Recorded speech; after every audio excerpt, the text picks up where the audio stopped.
Topic के साथ बात कर रहे हैं और नया टॉपिक वो भी है मैग्नेटिक कंडीशंस, मतलब कि इसमें magnetic effect of electric current.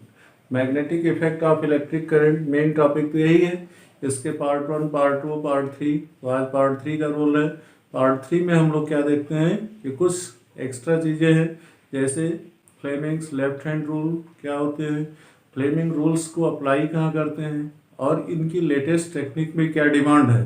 तो इन सारी चीज़ों को देखने के लिए ये वीडियो आपके सामने प्रस्तुत हो रहा है।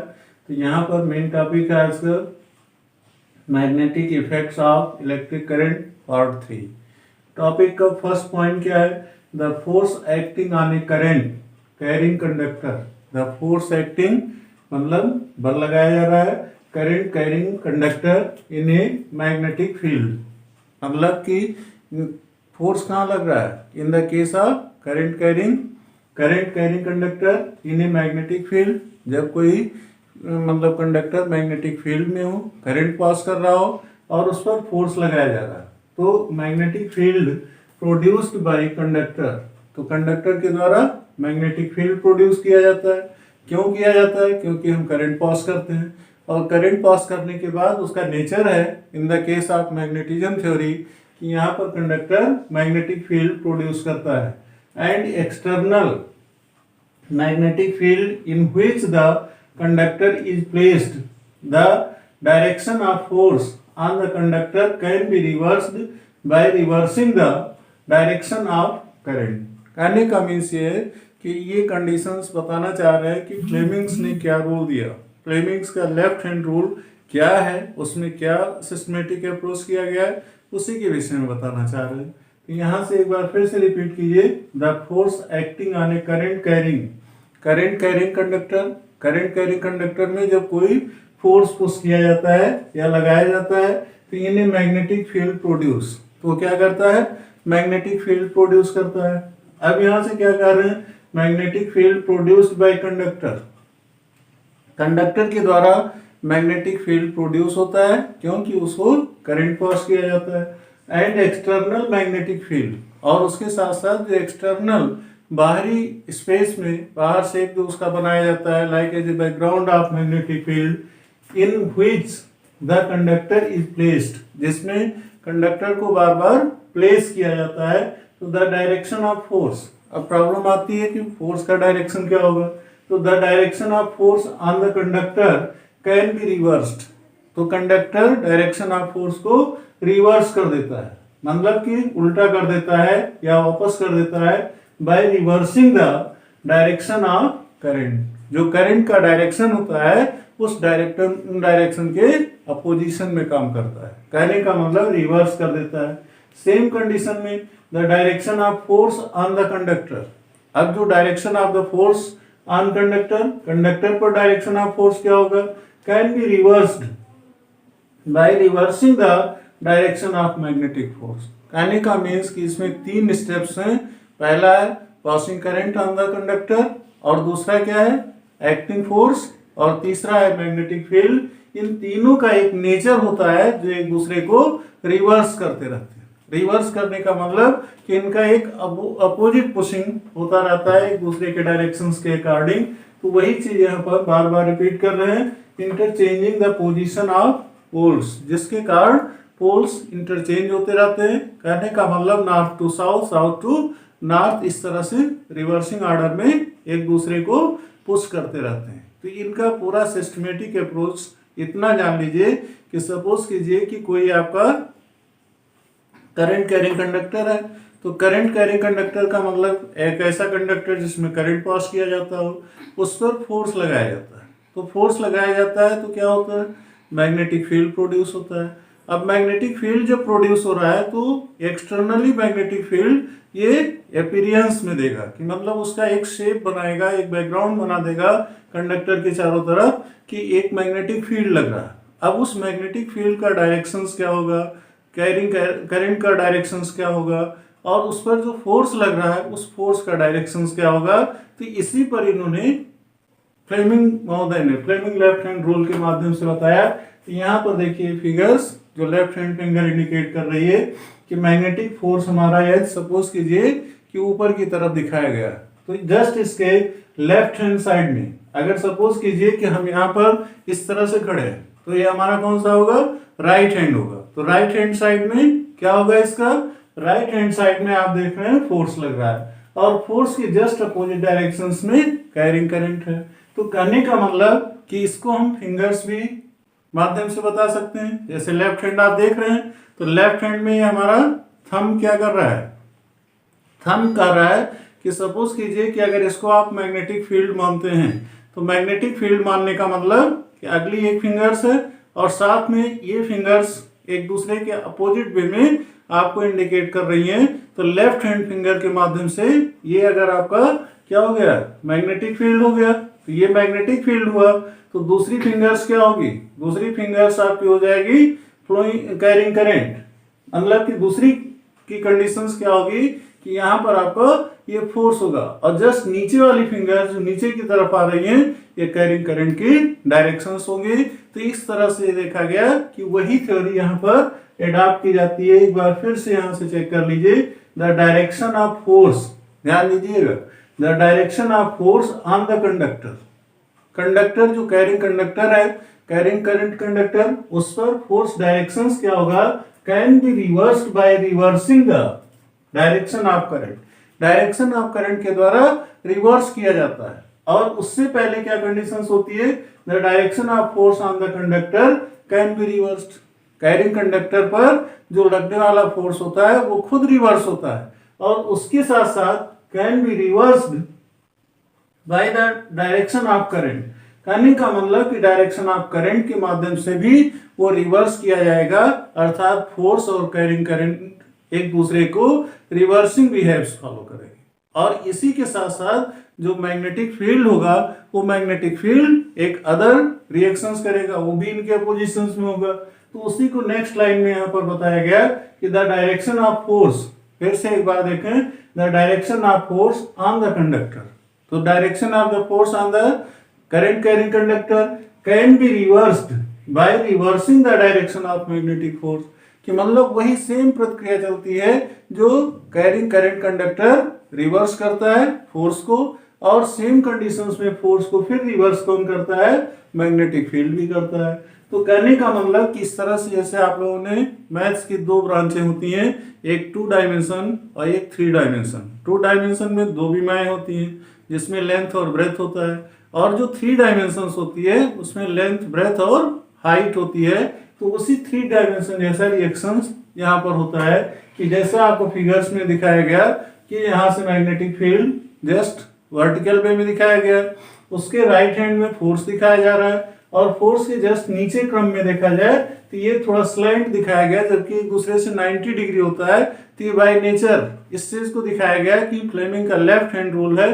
तो लेफ्ट हैंड रूल के अकॉर्डिंग जैसे इस तरह से फिंगर में बनता है, तो आप देख रहे हैं ये नीचे वाली अंगुली जो थर्ड स्टेप दिखा रहा है, थर्ड डायमेंशन, तो जिसे हम करंट के रूप में शो कर रहे हैं, तो ये इसका विरोधी है। विरोधी का मतलब इसको रिवर्स कर रहा है। तो रिवर्स कर रहा है तो एटलीस्ट इसमें रिवर्स करने के लिए फोर्स मैग्नेटिक फील्ड को रिवर्स करता है और मैग्नेटिक फील्ड फोर्स को रिवर्स करता है।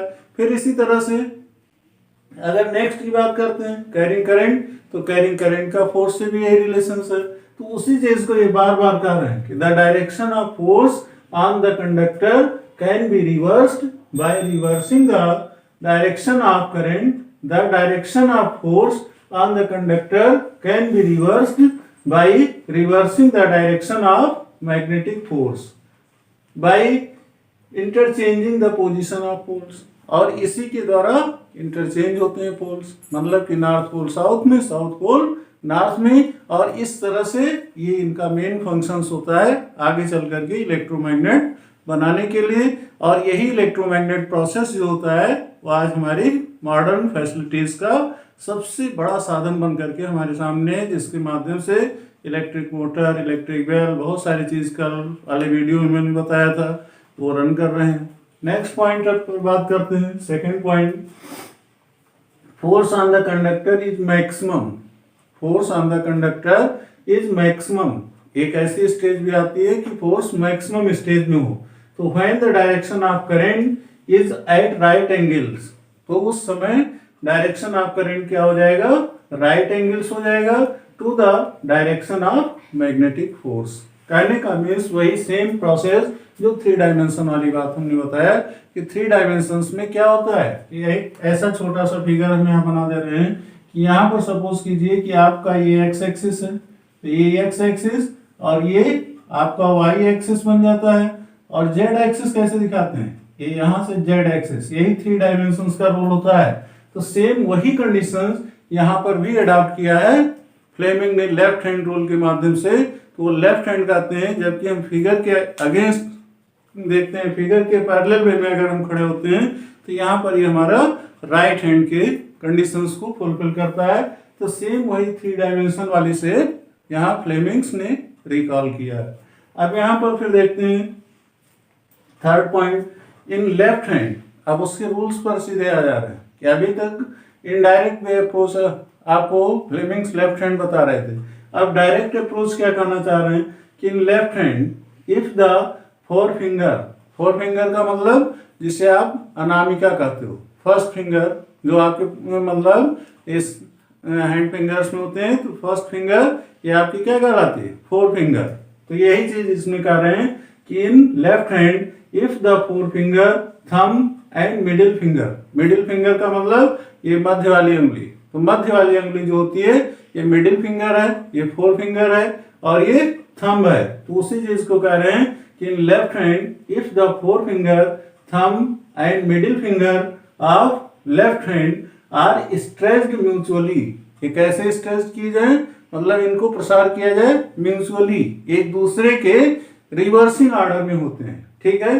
तो परपेंडिकुलर टू ईच अदर कहा ना इसने, टू ईच अदर मतलब एक दूसरे से 90 डिग्री के एंगल पर होंगे, अर्थात ये एक्सिस प्लेन को फॉलो करेंगे। जैसे आप कोऑर्डिनेट ज्योमेट्री में 2D आप रीडिंग करते हैं 10th स्टैंडर्ड में, और 10+2 स्टैंडर्ड में जाते हैं तो 3 डायमेंशन जब आते हैं तो वहाँ 2D और 3D के माध्यम से जो थर्ड एक्सिस होती है वो जेड एक्सिस के रूप में आती है। तो ये क्या होते हैं, एक दूसरे से 90 डिग्री एंगल पर होते हैं।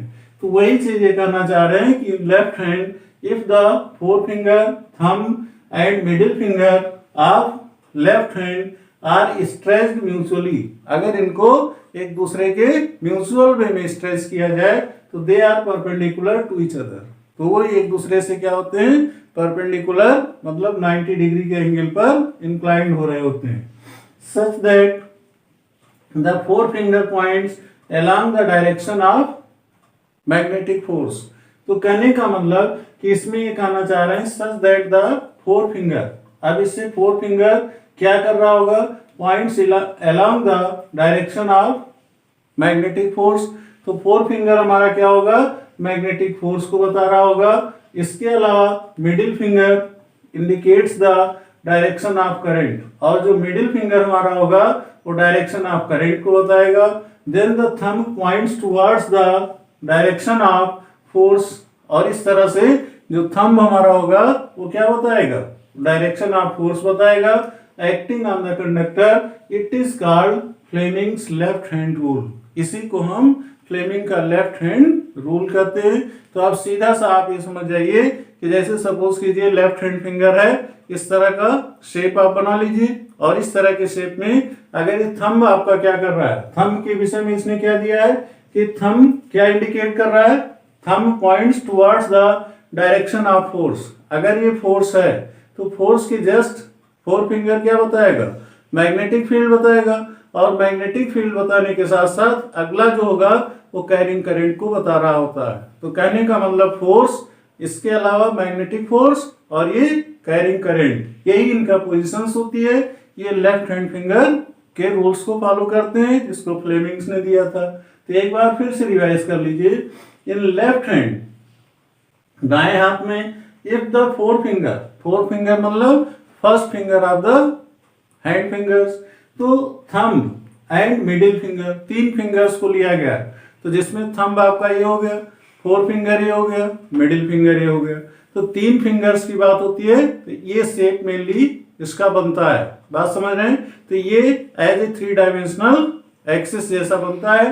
तो सेम कंडीशंस में ये कह रहा है कि if the 4 finger thumb and middle finger of left hand मतलब 3 फिंगर्स का नाम लिया, जिसमें थंब हो गया, फोर फिंगर हो गया, मिडिल फिंगर हो गया। इन तीनों की डायरेक्शंस क्या होती है, तो उसके विषय में बताया। The four finger points along the direction of magnetic force. तो ये आपका जो फोर फिंगर है, ये मैग्नेटिक फोर्स का डायरेक्शन बता रही होती है। और थंब क्या कर रहा होता है, थंब का नेचर क्या है, वो डायरेक्शन ऑफ करंट की तरफ बता रहा होता है। तो इस तरह से यहाँ पर such that four finger points along the direction of magnetic force, ये आपका मैग्नेटिक फोर्स हो गया। तो मैग्नेटिक फोर्स यहाँ पर हुआ middle finger direction of force acting, और ये फोर्स होगा, तो ये मैग्नेटिक फोर्स हुआ, ये फोर्स हुआ। तो अगला क्या हो जाएगा, वो करंट को फ्लो करते हुए दिखाया जाएगा। तो कहने का मतलब कि अलग कंडीशंस में ये क्या कहना चाह रहे हैं कि magnetic force, middle finger indicates the direction of current, then the thumb point towards the direction of force. तो ये डायरेक्शन ऑफ फोर्स हो गया, ये मैग्नेटिक फोर्स हो गया, और ये क्या होगा, करंट कैरिंग पोजीशंस को बताएगा। तो कहने का सीधा सा मतलब क्या हो गया, फोर्स, मैग्नेटिक फोर्स, और ये क्या हो गया, मैग्नेटिक फोर्स के बाद करंट कैरिंग पोजीशंस बता रहा है, मतलब कि करंट कहां से फ्लो हो रही है। तो एक सीधा सा मीन्स हो गया फोर्स, मैग्नेटिक फोर्स, और ये पासिंग करंट। तीन यही कंडीशंस लेफ्ट हैंड रूल्स में फ्लेमिंग्स ने बताया, और इन्हीं चीज को बार बार रिवाइज करते रहना है। इस रूल्स को ही हम क्या कहते हैं, फ्लेमिंग्स लेफ्ट हैंड रूल। अब फ्लेमिंग्स लेफ्ट हैंड रूल को और क्लियर करने के लिए आप इस फिगर को दिमाग में बैठा लीजिए। यहाँ पर आप देख रहे हैं थोड़ा सा उसका डायरेक्शन चेंज किया गया है, तो मैग्नेटिक फोर्स को ऊपर दिखाया गया है, तो राइट हैंड में आपको फोर्स मिल रहा है, और जस्ट उसके नीचे ये करंट पोजीशंस दिखा रहा है। करंट का मतलब पासिंग करंट, जिसे आप इलेक्ट्रिसिटी बोल सकते हैं। तो सेम कंडीशंस में एक ऐसी पोजीशंस भी आती है कि क्या कर रहे हैं, force on the conductor is maximum. अगर सपोज कीजिए कि फोर्स ऑन द कंडक्टर पर लगने वाला फोर्स क्या हो, मैक्सिमम हो, when the direction of current is at right angle. तो डायरेक्शन ऑफ करंट क्या होगा, राइट एंगल होगा, 90 डिग्री होगा to the direction of magnetic force. Magnetic force के जस्ट राइट एंगल होगा, मींस ये परपेंडिकुलर हो जाएगा। यही इनका conclusion of left hand fingers rule है फ्लेमिंग्स का। आगे पॉइंट पर डिस्कस करते हैं। पॉइंट नंबर 4 है एन इलेक्ट्रिक करंट। ध्यान दीजिए, an electric current always produces a magnetic force. Electric current क्या करता है, वो सदैव मैग्नेटिक फोर्स प्रोड्यूस करता है, क्योंकि उसका नेचर है मैग्नेटिज्म थ्योरी में। तो एक्सट्रीमली वीक इलेक्ट्रिक कंडक्टर्स, अगर उसको एक्सट्रीमली वीक इलेक्ट्रिक कंडक्टर्स मिल रहे हैं, are produced in human body. जबकि ह्यूमन बॉडी में आप देखते हैं कि वीक मैग्नेटिक फील्ड प्रोड्यूस होता है। तो वही ये कहना चाह रहा है कि magnetic field extremely weak electric currents are produced in human body. Human body में वीक इलेक्ट्रिक करंट प्रोड्यूस होते हैं, और इन पर क्या रिएक्शंस करते हैं, इसको बताना चाह रहे हैं। तो एक बार फिर से रिवाइज कर लें। An electric current always produces, जब इलेक्ट्रिक करंट सदैव प्रोड्यूस होता रहता है, ये मैग्नेटिक फील्ड, मतलब उसके माध्यम से मैग्नेटिक फील्ड प्रोड्यूस होती है। एक्सट्रीमली वीक इलेक्ट्रिक करंट्स मतलब कि वीक इलेक्ट्रिक करंट कहाँ प्रोड्यूस होती है, are produced in human body. मानव के शरीर में ये भी सदैव प्रोड्यूस होती रहती है by the movement of the charged particles. जब भी हम कोई क्रियाशील पार्टिकल्स की बात करते हैं, जब भी वो चार्ज होती है या उसमें मूवमेंट होता है, तो वीक इलेक्ट्रिक फोर्स प्रोड्यूस होते रहते हैं। It is an ionic current, इसको हम क्या कहते हैं, आयनिक करंट कहते हैं। This weak ionic current flowing along the nerve cells, और यही वीक आयनिक करंट जो होते हैं हमारे नर्वस सिस्टम को कंट्रोल करते हैं। उसमें जो नर्व सप्लाई करते हैं, नर्व फंक्शन करते हैं, वो इन्हीं के द्वारा करते हैं। तो nerve cells produces magnetic force, और वो भी करंट फ्लो हो रही है, तो करंट फ्लो हो रही है तो मैग्नेटिक फोर्स प्रोड्यूस होगा इन आवर बॉडी। ये आपके शरीर की क्रियाशीलता या लाइफ ऑफ द बॉडी का प्रेजेंटेशन करते हैं।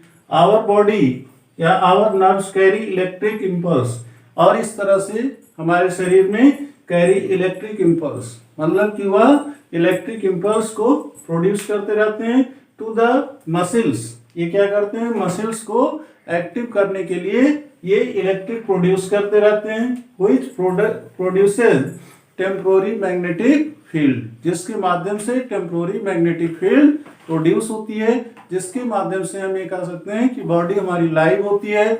जब भी हम कोई फंक्शन करते हैं तो एक दूसरे से अटैच होते हैं।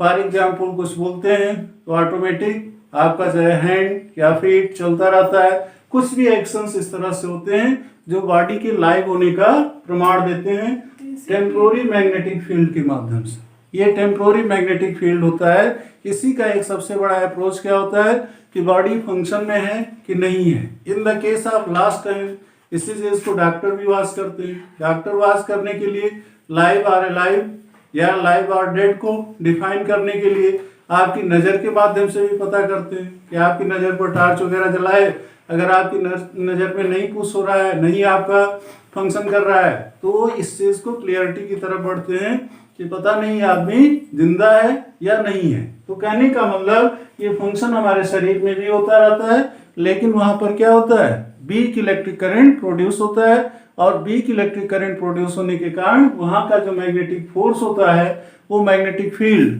मैग्नेटिक फोर्स नहीं मैग्नेटिक फील्ड उसे हम कहते हैं साइंस के लैंग्वेज में। तो मैग्नेटिक फील्ड ऑलवेज प्रोड्यूस होते जाती है और वही हमारे ऑर्गन्स को क्रियाशील बनाए रखती है। The heart and the brains, the heart and the brains are the two main organs of our body. आपके शरीर में दो मेन ऑर्गन्स होते हैं, हार्ट और ब्रेन। हार्ट भी ऐसे में पंप करती रहती है, पुश एंड पुल वाला फंक्शन। सेम कंडीशंस में माइंड क्या करता है, ब्रेन जो आपका है, brain is the controller of nervous system. तो ब्रेन क्या करता है, नर्वस सिस्टम में नर्व्स के माध्यम से जो भी इंफॉर्मेशन होती है एडवांस डिसीजन लेता रहता है। That is the certification of life body. यही शरीर की जिंदा रहने का प्रमाण होता है। तो यहाँ पर ये कहना चाह रहे हैं the heart and the brains are the two main organs of human body. मानव शरीर के दो प्रमुख अंग जो हैं वो हार्ट और ब्रेन होते हैं। वेयर मैग्नेटिक फील्ड प्रोड्यूस्ड, जहां मैग्नेटिक फील्ड प्रोड्यूस्ड होती है, इज सिग्निफिकेंट। सिग्निफिकेंट का मतलब कि यह एक एवरेज में, एक जनरल वैल्यूज, ये ऑलवेज चलने वाली क्रिया है, कभी ये बंद नहीं होती है। कि मीन्स जब भी आदमी क्रियाशील होता है तो काम कर रहा होता है तब भी काम करते हैं। सपोज कीजिए वो सो रहा है तो सोते समय भी ये क्रियाशीलता रहती है, लेकिन थोड़ा स्पीड उनकी अप और डाउन होती रहती है। तो वही एक लाइन जो आपने यहाँ पर देखा कि an electric current always produces a magnetic field. यही थ्योरी लागू होती है कि जब भी इलेक्ट्रिक करंट प्रोड्यूस होगा तो वहां इलेक्ट्रिक करंट पास होगा। इलेक्ट्रिक करंट पास होने से एक मैग्नेटिक फील्ड का शेप बनेगा, और वह मैग्नेटिक फील्ड का शेप ही उसके अट्रैक्शन और रिजेक्शंस का प्रमाण देता है कि वही अन्य अंगों को, अन्य तरफ आपकी भावनाओं को अट्रैक्ट करता है। तो सेम कंडीशंस में अब आप यहाँ पर आ जाइए। फिर अगला कर रहा है the latest technique. Latest technique क्या है, जैसे अभी सपोज कीजिए आप बीमार पड़ गए, कोई सिम्टम्स आपके हैं, आपको समझ में आ रहा है, डॉक्टर बात को नहीं समझ पा रहा है, आप बार बार क्लेम कर रहे हैं सर हमें ये प्रॉब्लम है। तो अब उस प्रॉब्लम को क्लेरिफाई करने के लिए इजी गोइंग वो क्या करता है, फर्स्ट टाइम तो आपको एक्सरे वगैरह की बात की है, ब्रेन से संबंधित कोई वर्क है, हार्ट से है, लंग से है, तो इन सारी चीजों में सिटी स्कैन थोड़ा वो काम आती है। सपोज कीजिए सिटी स्कैन में भी बात क्लियर नहीं होती है, तो जब सिटी स्कैन में बात क्लियर नहीं होती है तो डॉक्टर एटलीस्ट मजबूर होकर के क्या करता है, कहता भाई इनका एमआरआई कराओ।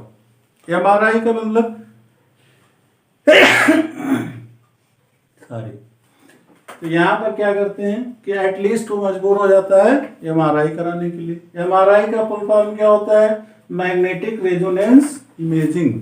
मैग्नेटिक रेजोनेंस इमेजिंग का मतलब क्या हुआ कि हम मैग्नेटिक फील्ड, जो इलेक्ट्रिक करंट पास होने से मैग्नेटिक फील्ड प्रोड्यूस होती है, उसके द्वारा इमेजिंग, उसकी एक फोटो खींच लेना कि मतलब आपके ऑर्गन्स, बॉडी ऑर्गन्स काम कर रहे हैं नहीं कर रहे हैं, काम कर रहे हैं तो कैसे काम कर रहे हैं, वो प्रॉपर है, नॉर्मल है, एबनॉर्मल है, इसकी कंडीशन को चेक करने के लिए एमआरआई कराया जाता है। एमआरआई का फुल फॉर्म, इसको विशेष तौर पर ध्यान रखिएगा, magnetic resonance imaging obtained the image of different body parts. Different body parts की लोकेशन बताता है, जिससे डॉक्टर एनालिसिस कर लेता है कि what is the main problem of your body in according to your complaint. जैसा आप कंप्लेंट करते हैं, सर हमें सर में दर्द है या पैर में दर्द है या कहीं बॉडी ऑर्गन्स हमारे नॉर्मल नहीं है, एबनॉर्मल कंडीशन में है, तो एबनॉर्मलिटी है क्यों, उसका क्या रीजन है, वो एमआरआई के माध्यम से डॉक्टर एनालाइज करता है। और वो एमआरआई इसी मैग्नेटिक थ्योरी पर काम करती है, जिसका काम है magnetic resonance imaging. Magnetic resonance imaging कि वो जनरली आपके बॉडी के अंदर ऑर्गन्स कैसे काम कर रहे हैं उसकी फोटो खींच लेती है, और वह फोटो खींच लेने से ही डॉक्टर एनालाइज कर लेता है, क्योंकि उसके विषय में उसकी विशेषज्ञता होती है। यही काम सीटी स्कैन भी करता है, लेकिन वो एक्सरे के माध्यम से करता है, वो पर्टिकुलरली किसी पार्ट विशेष पर करता है। एमआरआई क्या होता है, टोटल कंप्लीट बॉडी पर काम करता है। जैसे तमाम अर्थराइटिस के या और ऐसे केसेज आते हैं जिसमें डॉक्टर को बहुत सारी चीज़ें प्रॉब्लम क्रिएट होती हैं कि भाई कहाँ से इनकी दवा शुरू करें, कैसे करें, तो इस तरह से वो एमआरआई में कंप्लीट बॉडी रिएक्शंस चेक कर लेता है कि आपकी नर्वस सिस्टम की प्रॉब्लम है, अगर नर्वस सिस्टम की प्रॉब्लम नहीं है तो ब्रेन प्रॉब्लम है, या फिर लंग्स प्रॉब्लम है, या इंटेस्टाइन प्रॉब्लम है, क्या है, व्हाट इज द रीजन, क्यों बार बार आप इस टाइप का कंप्लेंट कर रहे हैं, तो उसका कंप्लीट सोल्यूशन वो किसके माध्यम से लेता है, एमआरआई के माध्यम से लेता है। और MRI is the best technique of magnetic theory, magnetic effect of electric current. तो ये समझ लीजिए कि एक दूसरे के को रिलेटेड हैं, कि कहीं भी करंट पास होगी तो वहां पर मैग्नेटिक फील्ड जनरेट होगा, और उस मैग्नेटिक फील्ड का करंट से रिलेशंस क्या होगा, परपेंडिकुलर का होगा। उसमें फोर्स एक, कहने का मतलब सब कमांडिंग करता है, सब कमांडिंग करने का मतलब सिस्टमेटिक डिस्टरबेंस करता है। और वही चीज यहाँ पर फ्लेमिंग्स लेफ्ट हैंड रूल ने बताया कि आप यहाँ फिगर में देख रहे हैं कि आपका मैग्नेटिक फील्ड है, जस्ट इसके राइट हैंड में फोर्स लगा है, और पासिंग करंट आपके नीचे दिखाया जा रहा है, जो फिंगर के माध्यम से दिखा है। इसी पर आपका एमआरआई सिस्टम बेस करता है, जो आज मॉडर्न पॉइंट ऑफ व्यू से देखा जाए तो मेडिकल साइंस का बेस रोल प्ले कर रहा है, या हम ये कह सकते हैं कि as a main role play करने का वर्कआउट कर रहा है। लास्ट पॉइंट हम देखते हैं फिफ्थ पॉइंट पर, in according to Fleming's left hand rule. अब फ्लेमिंग्स लेफ्ट हैंड रूल का एप्लीकेशंस क्या है, कुछ उसके क्वेश्चंस अगर देखे जाए तो ज्यादा समझ में आते हैं। The direction of force on the conductor is perpendicular to the direction of magnetic force and carrying current. यहाँ भी वही चीज कर रहे हैं कि यहाँ पर एक फिगर आपके सामने दिख रहा है, इस फिगर में क्या दिया गया है, यहाँ पर मैग्नेटिक फोर्स एरो के माध्यम से दिखाया जा रहा है, ऊपर एरो हेड वर्टिकली क्या है, करंट पासिंग करंट को दिखा रहा है।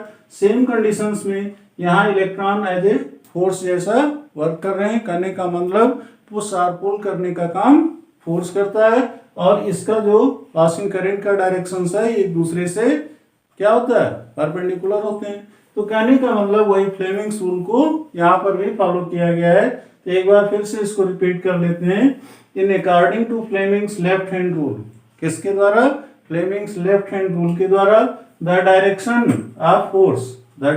Of force on the conductor is perpendicular to the direction of magnetic force and carrying current. चाहे वो कैरिंग करंट हो या मैग्नेटिक फोर्स हो, इन सब का एक दूसरे से कोरिलेशंस क्या होता है, एक दूसरे के परपेंडिकुलर होते हैं। और परपेंडिकुलर होने की कंडीशंस में, since the direction of current is taken opposite to the direction of motion of electrons. तो कहने का मतलब इससे क्या हो रहा है, इस फिगर में आपसे क्वेश्चंस किया गया है कि इसमें डायरेक्शन ऑफ करंट क्या होगा, तो डायरेक्शन ऑफ करंट वर्टिकली देख रहे हैं, इसका एक दूसरे से रिलेशन क्या होगा, परपेंडिकुलरिटी का होगा। कहने का मतलब I is perpendicular to magnetic force and magnetic force is also perpendicular to electron flowing, that is the pushing or pulling the force। तो कहने का मीन्स हमारा ये हुआ कि इस तरह से आप देख रहे हैं magnetic effects by the electron passing of electric current, ये एक दूसरे से को रिलेटेड है, बिना इसके दूसरा संभव नहीं है। इसी से हम एमआरआई का भी एनालिसिस कर रहे हैं। तो इस तरह से हम रोगियों का इलाज भी कर सकते हैं। मैग्नेटिक थ्योरी का आगे अप्रोच होगा वो आपका अल्टरनेट करंट जनरेटर के तौर पर होगा, एसी मोटर के तौर पर होगा, या अन्य चीज़ों के लिए फिर हम अगला वीडियो आपको देंगे। और उस वीडियो के लिए तब तक आप लोग थोड़ा इंतजार कीजिए, और साथ में इस वीडियो के साथ साथ लाइक और शेयरिंग तो बनती ही है, तो आप उसको करते रहेंगे। तब तक के लिए धन्यवाद।